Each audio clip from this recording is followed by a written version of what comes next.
Hello everyone, Skits here and welcome to episode 31 of Skyrim Weekly. I hope you enjoyed this video and thank you for watching. So have you ever wondered how come you know address of everyone and the name of everyone's house even though you just arrived in Skyrim and almost got your head chopped off? Well, this will no longer be a problem thanks to Address Unknown by Sagittarius22.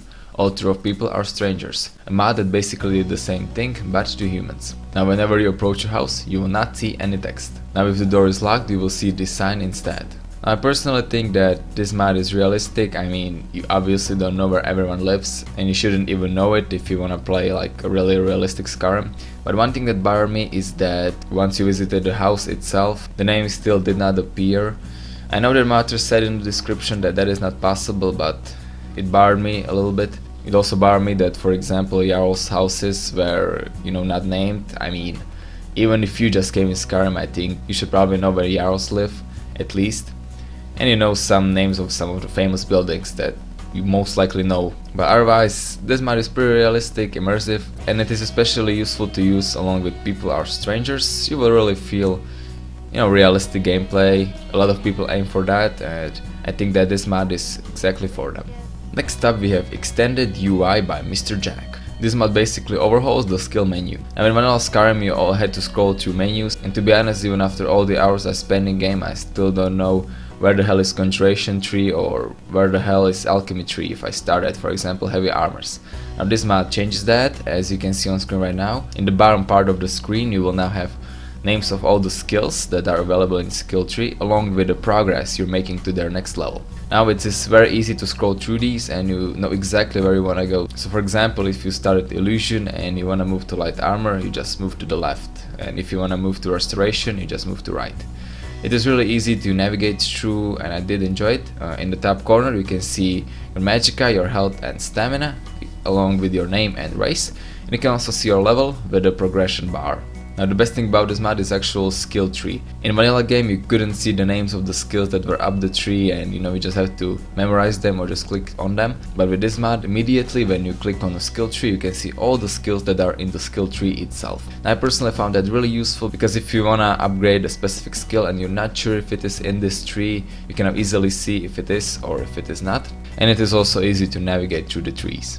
Now the mod also comes with mod configuration menu where you can set a few other options that are available in this mod.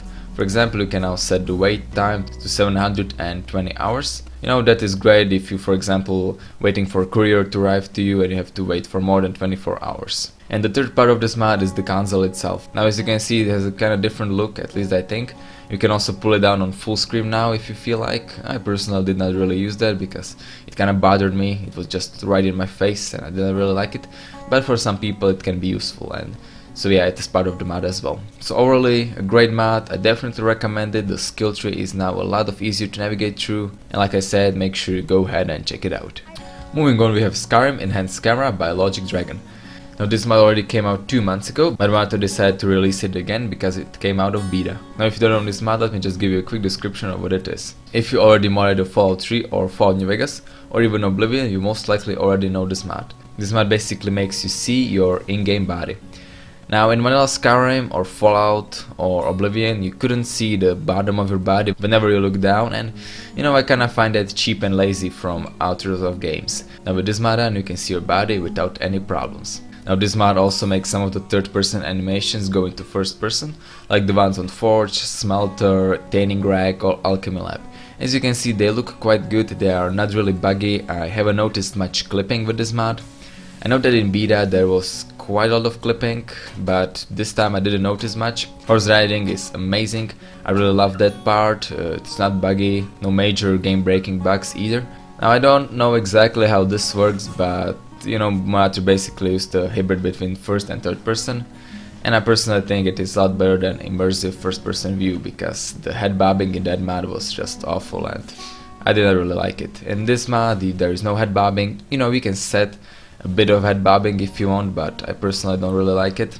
It kind of distracts me from the game itself, and so yeah, that's why I prefer Skyrim Enhanced Camera over the immersive first person mod. It is also very easy to set up, you basically don't have to do anything, just load it in your game and you're good to go. So yeah, if you know this mod for Fallout 3 or New Vegas, then you already probably downloaded it, but if you don't, I definitely recommend it. Next up we got Byrgith and Rannweig, Dragon Priestess followers by Aisaka and TheDNightshade. This mod has 2 new Dragon Priest followers into the game. You can find them in Bannered Mare in Whiterun.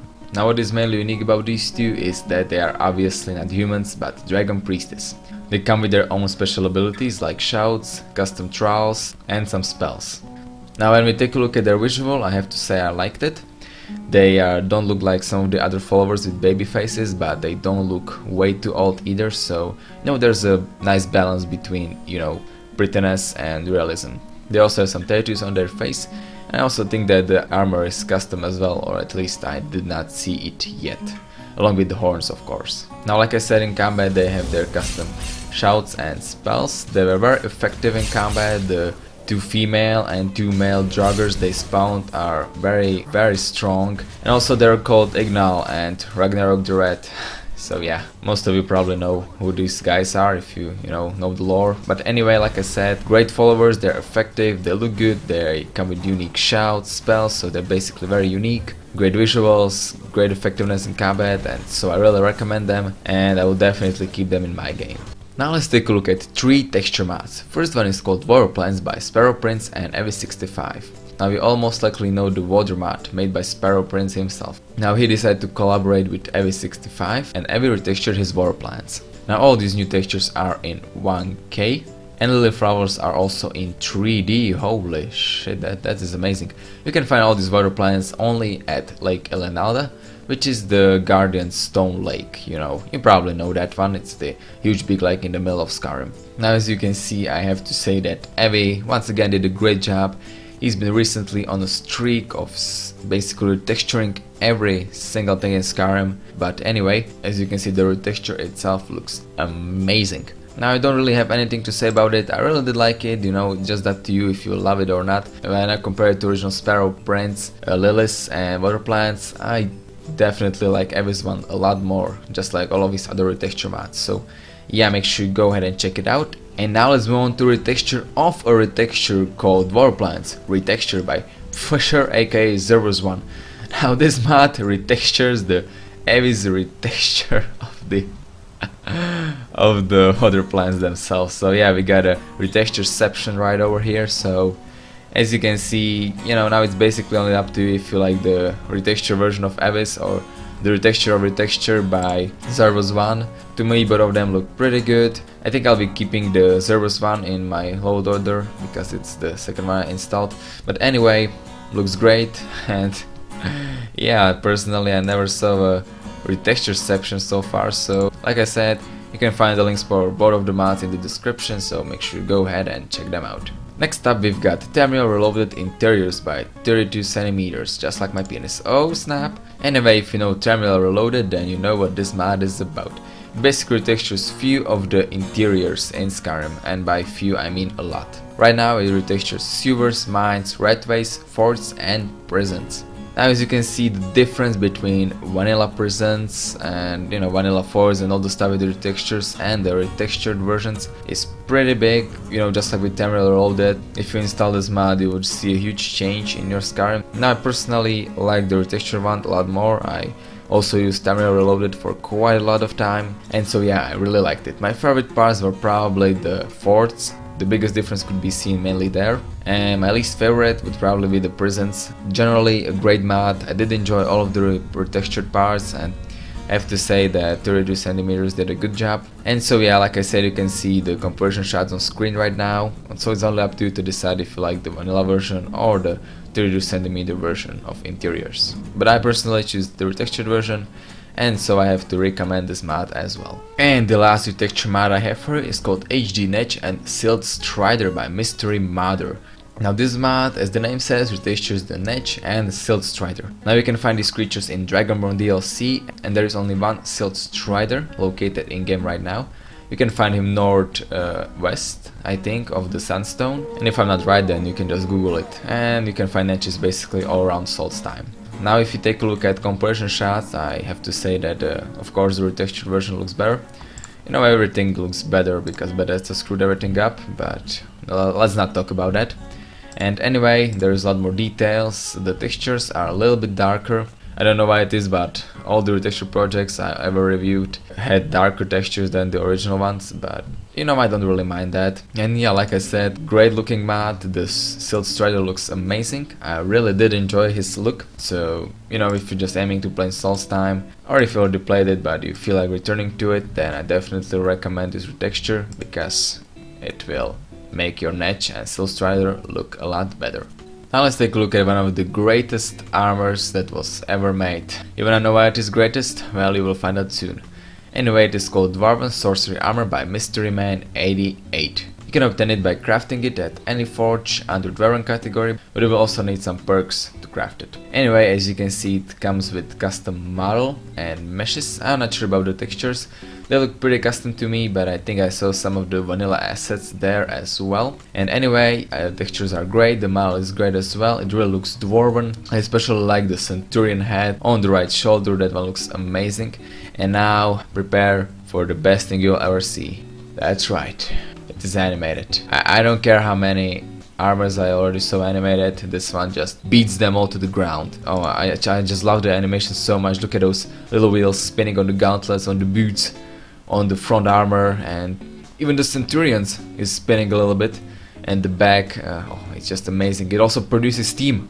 There's steam coming out of your body. You are really like a Dwarven. This armor is just amazing. If you just want to download one armor, then just go ahead and download this one and endorse it. If you want to endorse one mod, then go ahead and endorse this one. It has 20 something endorsements, and I don't even know why.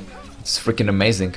I loved it. Definitely a great recommendation from me, and you should go ahead and check it out. Now let's move on to weapon mods. Since we're already on a Dwarven team, we're gonna take a look at Dwarven Beam Blades by mahty. Now this mod basically adds Star Wars swords into your Skyrim, but they are lore friendly since they are Dwarven.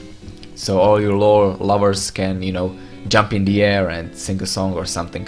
Anyway, you can obtain them by crafting them at any forge under Dwarven category, of course. Anyway, as you can see, they come with custom textures and models, and the best thing about them is not what you can see right now, because when they're on the ground they're actually folded, and they basically look like Star Wars swords, so you can only see the handle of the sword itself, except for the X one. Anyway, now let's take a look at how one of these weapons actually look when they're being used. That is freaking amazing. Like I said, it really reminds me of the Star Wars swords.